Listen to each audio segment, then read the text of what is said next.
آپ کہتے ہیں نا اس کو مقابلہ نہیں کیا, اس کے سامنے نہیں آئے, سامنے تو ہم آئے, ہم نے اس کو منہ بند کر دیے تو سامنے اور کیسے آتے جی. تو کہنے کا مقصد یہ ہے کہ یہ لوگ برائی کو عام کرتے رہتے ہیں, مسلمانوں کو پریشان کرتے رہتے ہیں. مسلمانوں کو چاہیے عفیت کا راستہ اختیار کریں, اصحاب محمد صلی اللہ علیہ وسلم کی محبت کا دم بھریں, ائمہ مسلمین کا ادب اور احترام اور حیا کریں. یہاں آپ کو ایک اور بات بھی بتائے دیتے ہیں, ابن عساکر رحمہ اللہ تعالیٰ نے یہ بات ذکر کی ہے, علماء کا جو گوشت ہوتا ہے, ٹھیک ہے, وہ مسموم اور زہریلا ہوتا ہے. ان کی غیبتیں کر کے, ان کی توہین اور ان کی حقارت اور ان کی اہانت کر کے ان کا گوشت مت کھاؤ, ٹھیک ہے. جو ان کا گوشت کھاتا ہے نا, مرنے سے پہلے اس کا دل مر جاتا ہے, حق اس دل میں داخل نہیں ہو سکتا, علم نافع, علم نبوت اس دل میں داخل نہیں ہو سکتا. یہی وجہ ہے نا کہ 3 لاکھ ان کے فالوور ہیں, ایک عالم بھی دنیا میں, ایک عالم بھی, کوئی مسجد کا امام سادہ سے نہیں ہوتا 10 وہ بھی ان کا ساتھی نہیں ہے. اللہ کے فضل و کرم سے تمہاری محنت کیسی ہے, ایک علم والا آپ کی حمایت نہیں کرتا. انہوں نے روافض کے پیچھے جا کر ابو بکر عمر کو گالیاں دینے والے, صحابہ پر تبرہ کرنے والے, قرآن و سنت کا انکار کرنے والے, علی رضی اللہ تعالیٰ کو تمام یہاں پر نبی پاک کے علاوہ فائق سمجھنے والے, تقیہ باز, متا کرنے والے, ان کے پیچھے نمازیں پڑھی ہیں. ان کو شرم نہیں آتی اور اہل حدیثوں کو رونتے اور برا بھلا کہتے ہیں, اہل حدیث ایسے, اہل حدیث نے تمہارا کیا کیا ہے. پھر یہ ادھر چلے گئے, کس کی جھولی میں, وہ غامدی صاحب جو ہیں, جاوید غامدی صاحب, ہاتھ چوم رہے ہیں اس کا, اس لیے کہ وہ اہل بیت کا دشمن ہے, اس لیے ہاتھ چوم رہے ہیں. اس وقت تو حیا ہی نہیں آئی, شرم بھی نہیں آئی کہ ہم کس برے شخص کا ہاتھ چوم رہے ہیں, کہ جو کہتا ہے عیسیٰ علیہ السلام فوت ہو گئے, جو کہتا ہے کہ یہ حدیثیں ہیں, یہ روایات ہیں, جی ٹھیک ہے یہ مانو اور یہ ان کا انکار کرو. جو کہتا ہے قادیانی مسلمان ہیں, اس کے ہاتھ چوم رہے ہیں, جی اس کا ہاتھ چوم رہے ہیں, ٹھیک ہے, بنتے ہیں جی آپ کے ہاتھ چوم رہے ہیں. ہم بیچارے مولوی تو ویسے ہی ہیں, تو بدنام کرنے پر تلے ہوئے ہیں اہل حدیثوں کو. بھائی اہل حدیثوں کو تو شروع سے لوگ بدنام کر, ہمیں حشویہ بھی لوگ کہتے تھے, ناسوی بھی کہتے تھے, ہماری بدخوئی لوگ کرتے رہے. ہمارے ائمہ نے بتایا ہے کہ لیس فی الدنیا مبتدع الا وهو یبغض اہل الحدیث. احمد بن سنان الواسطی, امام بخاری مسلم کا بھی استاد ہے, معرفت علوم الحدیث حاکم کے اندر صحیح سند سے ہے کہ دنیا میں کوئی بدعتی, گمراہ اور ظالم اور برا شخص ایسا نہیں ہے جو اہل حدیث سے بغض نہ رکھتا ہو. ہمیں تو خوشی ہوتی ہے کہ ہمارے حق کی دلیل سامنے آ گئی کہ لوگ ہم سے بغض رکھتے ہیں.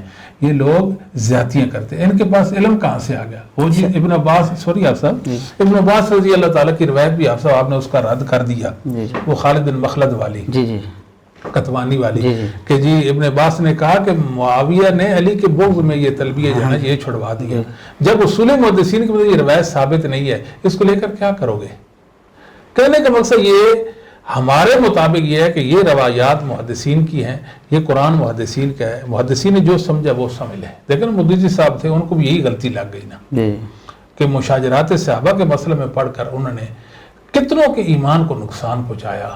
اس صحابہ کے بارے میں لوگوں کے دلوں میں محبت پیدا کرو. شیخ وقت ہمارا ختم ہو رہا ہے, تو یہاں میں آخر میں یہ دوبارہ سے یہ بات دہراتا ہوں کہ مناظرے کا اگر کسی کو شوق ہے, انجینئر صاحب کو ہم نے بڑے عرصے سے چیلنج کیا ہوا ہے, انہیں لے آئیں, 5 لاکھ روپے نقد لے لیں. اسحاق جعلوی صاحب کا بیٹا جعفر اسحاق, وہ ہمارے ساتھ مناظرہ طے کر کے بھاگا ہوا ہے, اس کو لے آئیں.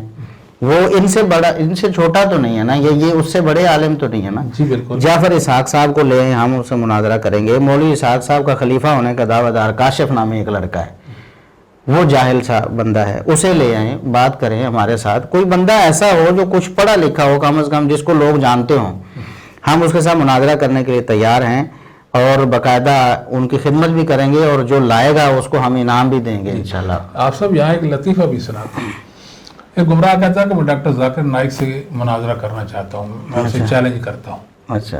تو ہمارے ایک ساتھی تھے حاجی عامر بٹ صاحب, تو انہوں نے کہا کہ وہ تو دبئی میں ہوں گے یا ادھر انڈیا میں ہوں گے, تو کیسے جانا ہوگا. تھا ادھر محلے میں غلام مصطفیٰ ظہیر احمد پوری صاحب رہتے, ان کے ساتھ نہیں ان کے ساتھ میرا کوئی, میں نہیں مناظرہ کرنا چاہتا. نہیں, ویسے آپ کہتے ہیں مناظروں کا فائدہ کو نہیں, ڈاکٹر ذاکر نائک کو چیلنج کرتے رہتے. آپ کو رون دیا آپ صاحب نے, آپ کی ایک ایک بات کو باطل ثابت کر دیا. قرآن مجید نے حجتہم داحضہ, جی بالکل روند کے رکھ دیا, باطل قرار دیا آپ کے تمام نظریات کو, ثابت کر دیا کہ یہ حقائق نہیں ہے. ٹھیک ہے جی, یہ تو اباطیل ہیں, لیکن کوئی جواب نہیں ہے, کوئی جواب نہیں. آخر یہ جو لوگ ہیں جو پٹھے چارہ کھاتے ہیں, کب تک ان کو مطمئن رکھیں گے. آپ تو کہتے ہیں لوگ پٹھے نہیں, گھاس نہیں کھاتے, لوگ گھاس نہیں کھاتے ہیں. میرے خیال میں اب لوگوں نے گھاس کھانا شروع کر دی ہے یا نہیں کی، واللہ عالم.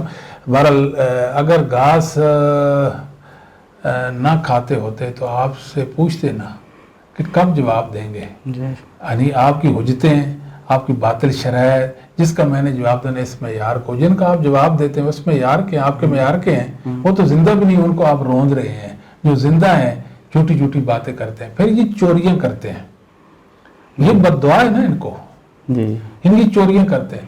یہ قرآن مقدس کی ایک آیت کا ترجمہ بھی نہیں کر سکتے آپ.